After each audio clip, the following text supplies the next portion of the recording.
내가 무슨 뜻을 정해서 그것을 진행해 갈 때 협력자도 있지만 그 일을 하지 못하게 권하는 사람들이 의외로 많다는 사실을 오늘 이 성경을 통해서 우리가 좀 깨닫기를 바랍니다. 바울은 이제 1차 선교여행, 2차 선교여행, 3차 선교여행을 마치고 그는 로마도 가야 되고 저 스페인도 가야 되는 계획을 세웠기 때문에 서둘러서 지금 수리아로 가서 예루살렘으로 올라가서 그 다음 계획들을 진행시키려고 하고 있는데 지금 에베소 교회 장로들 역시도 예루살렘에 안 갔으면 좋겠다고 이야기를 합니다. 이제 이 드로아에서 만난 제자들도 성령의 감동으로 바울 사도가 예루살렘에 안 갔으면 좋겠습니다. 계속 이렇게 주변의 사람들이 예루살렘에 가지 않았으면 좋겠다는 얘기를 계속합니다. 이 가이사라에서 그 전도자 빌립 만났는데 그 딸 넷이 있는데 그 넷도 처녀로서 예언하는 은사를 가지고 있는 독특한 딸들이 있었습니다. 예루살렘에 가지 말라는 겁니다. 그 아가보라는 선지자도 유대로부터 지금 내려와서 바울의 허리띠를 가져다가 자기 수족을 묶으면서 이 띠임자가 예루살렘에 가면 이렇게 묶이고 이렇게 결박이 돼서 이방인의 손에 넘겨질 것입니다라고 아주 시연을 해 보입니다. 그럴 때 바울이 얼마나 힘들었을까? 오늘 이런 내용으로 좀 말씀을 좀 살펴보십시다.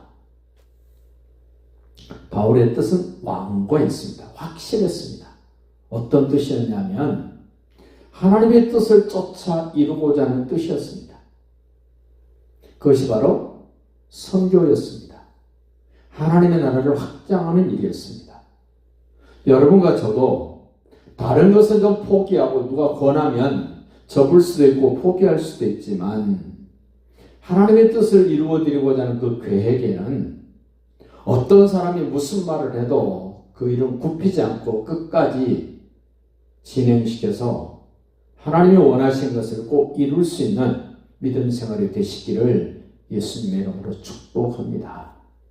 심지어 나의 계획과 은사가 충돌될 때 탁월한 은사를 가진 사람이 내가 하나님의 뜻을 세우고 그 하나님의 뜻을 이루어드리고 전도하고 선교하려고 하는 그 일을 하지 말라고 권면하고 자꾸 그런 얘기를 할 때 나는 어떻게 해야 될 것인가? 오늘 바울이 좋은 우리에게 본보기가 되어집니다. 우리가 지나왔던 20장 말씀으로 다시 한번 돌아가 보십시다. 20장 1절을 보시면 이제 에베소 사역을 마치고 소요가 그침에 바울이 제자들을 불러 권하고 작별하고 떠나 마게도냐로 가고자 했다. 마게도냐로 가고자 하는 이유는 이제 3차 선교여행을 마치고 빨리 수리아로 가서 예루살렘으로 가고자 하는 계획이 있었기 때문에 그런 겁니다. 하루 이틀도 아니고 한 달씩, 석 달씩, 그리고 이제 이틀씩, 일주일씩 뭐 이렇게 석 달씩 머물면서 이런저런 사람들의 말을 다 들어보면 예루살렘에 가지 말라는 거예요. 그런데 바울은 그 계획을 굽히지 않습니다. 그 20장 20절 한번 볼까요? 보라, 이제 나는 성령에 매여 예루살렘으로 가는데 거기서 무슨 일을 당하는지 알지 못한다. 나 예루살렘으로 가야 돼. 성령이 각성해서 내게 증언하여 결박과 환난이 나를 기다린다 하시나. 예루살렘에 가면 환난과 결박이 기다린 줄 뻔히 알면서도 바울은 외면하지 않고 그냥 그 길로 갑니다. 어떻게 이런 결정을 합니까?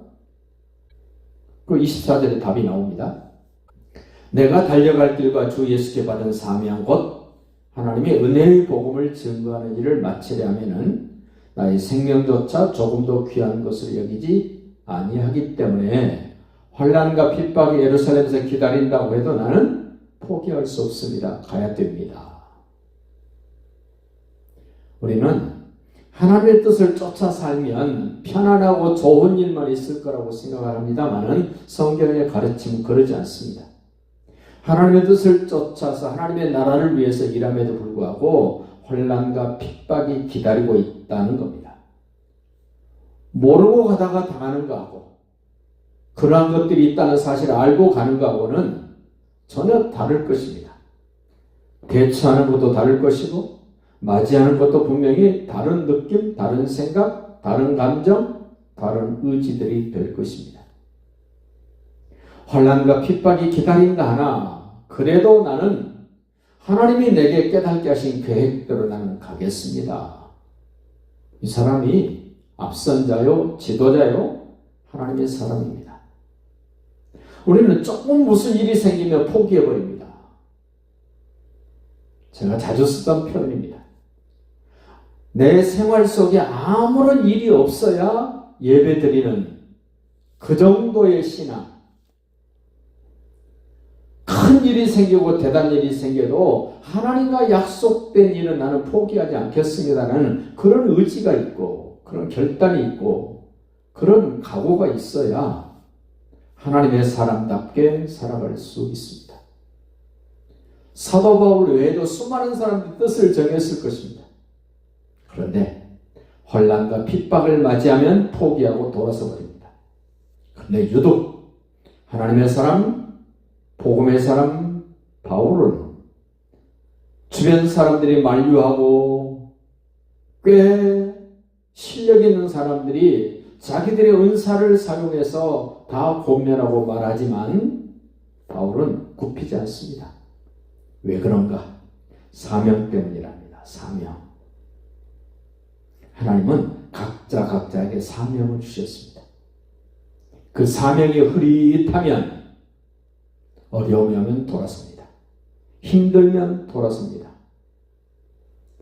복음으로 구원 얻어서 하나님으로부터 받은 사명이 있다면 모든 것을 다 뒤로하고 전진해 갑니다. 20장 36절부터 38절 봅시다. 이 말을 한 후 무릎을 꿇고 모든 사람들과 함께 기도하니 다 예루살렘에 가지 말라는 사람들이었습니다. 그 사람들과 함께 기도했다. 예루살렘에 올라가면 틀림없이 엄청난 일이 벌어질 걸 알고 다 크게 울면서 바울의 목을 안고 입 맞추고 다시 그 얼굴을 보지 못하리라는 말로 말미암아 더욱 근심하고 배에까지 그를 전송했다.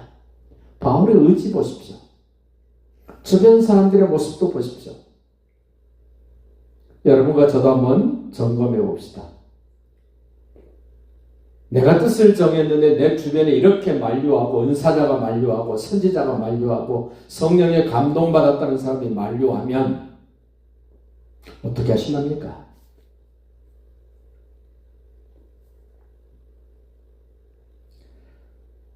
바울은 10년 남짓 선교를 다닙니다.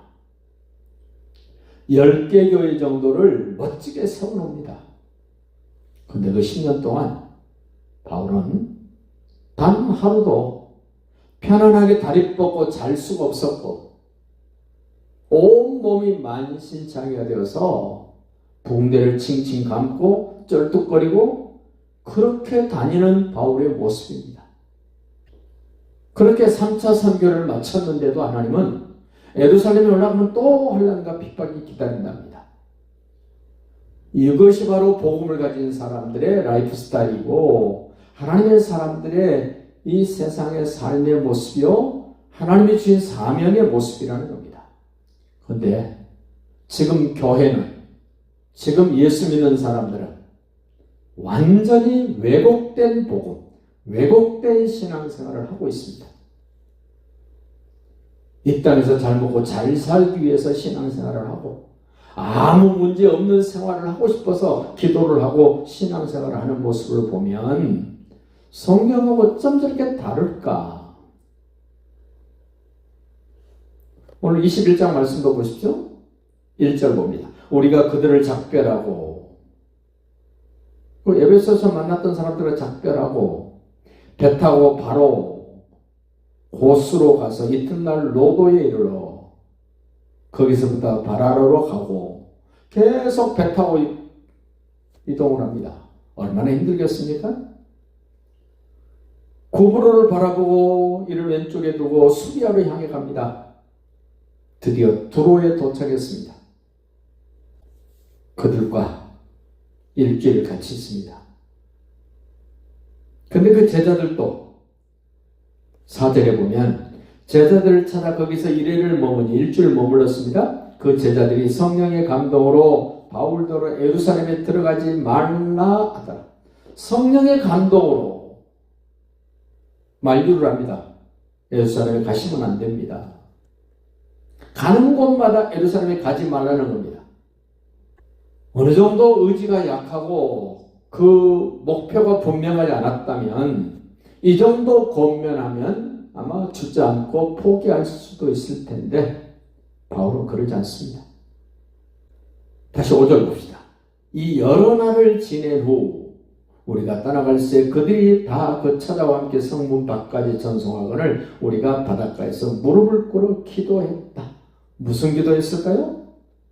그 에베소 사람들도 무릎 꿇고 기도했습니다.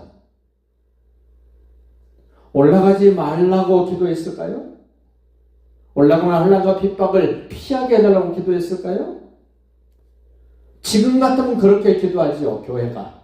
일반적인 사람들이.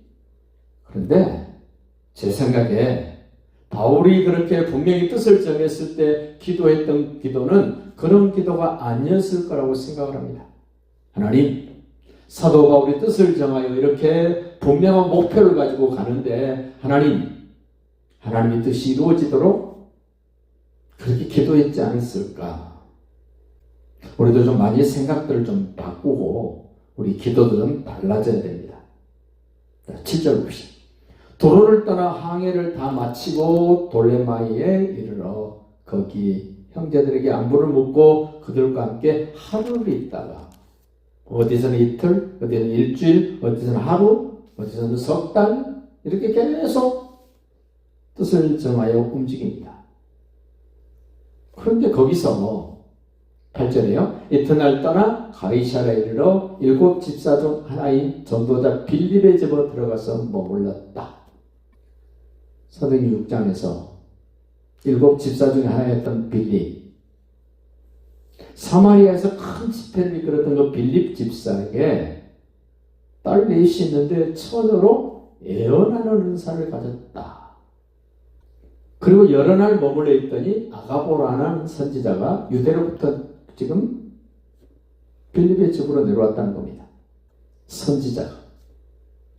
그가 와서 바울의 띠를 가져다가 자기 수족을 잡아매고 말하기를 성령이 말씀하시되 예루살렘에서 유대인들이 이같이 이 띠 인자를 결박하여 이방인의 손에 넘겨주리라고 퍼포먼스를 합니다. 보여줍니다. 실제로 이렇게 될 것입니다. 사실 또 그렇게 됐습니다. 그럼에도 불구하고 바울이 뭘 하나 보세요. 13절 보십시오. 바울이 대답하되 여러분이 어찌하여 울며 내 마음을 상하게 합니까? 예루살렘에 올라가지 마십시오. 예루살렘에 올라가지 마십시오. 예루살렘에 가면 안 됩니다. 가는 곳곳마다 제자들이 성령의 감동을 받고 은사자들이 선지자가 이렇게 권합니다. 이야기를 합니다. 만약에 지금 같으면, 지금 교회 같으면 바울이 담임 목사가 이렇게 뜻을 정하면 보통 교인들이 뭐라 그러겠습니까? 고집도 어지간히 세다 그럴런지도 몰라요. 참 말도 안 듣는다. 뭐 이런저런 얘기 많이 하겠죠. 그런데 그 13절 14절 같이 한번 읽어봐요. 바울이 대답하되 여러분이 어찌하여 울며 내 마음을 상하게 하느냐. 나는 주 예수의 이름을 위하여 결박당할 뿐 아니라, 결박당하는 건 당연하고 예루살렘에서 죽을 것도 각오하였노라. 죽을 것도 준비했다는 겁니다. 이 정도 하면 이제 더 고안하지 말아야죠. 14절입니다. 그가 바울이, 뜻을 정한 바울이, 하나님의 나라를 위한 의지를 가진 바울이 고난을 받지 아니하므로, 어떤 사람들의 고난이었습니까? 은사자들입니다. 선지자입니다. 성령에 감동받은 사람들입니다.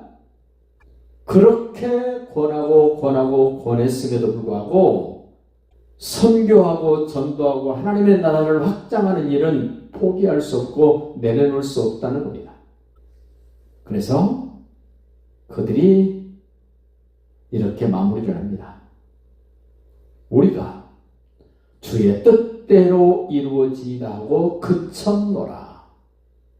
앞으로 신앙생활하면서 이와 같은 상황이 펼쳐질 때, 여러분 주변에 어떤 목회자가, 어떤 사람이 바울처럼 하나님의 뜻을 이루어드리고 전도하고 선교하고 하나님의 나라를 확장하기 위한 어떤 의지를 가지고 이야기할 때, 여러분의 주변 사람들이 이렇게 권하고 저렇게 권할 때 여러분은 어떤 입장에 서서 무슨 말을 해야 될 것인가를 이 말씀을 통하여 붙잡으십시오. 주의 뜻대로 이루어지다 하고 그쳤답니다. 우리도 성경의 본을 따라서 하나님의 뜻이 이루어지고 그 계획하신 일들이 하나님의 도우심으로 꼭 성취되도록 기도하면서 위로하면서 그쳤다라는 말이 우리 모두도 할 수 있는 그런 증거 있는 믿음 생활이 되시기를 예수님의 이름으로 축복합니다.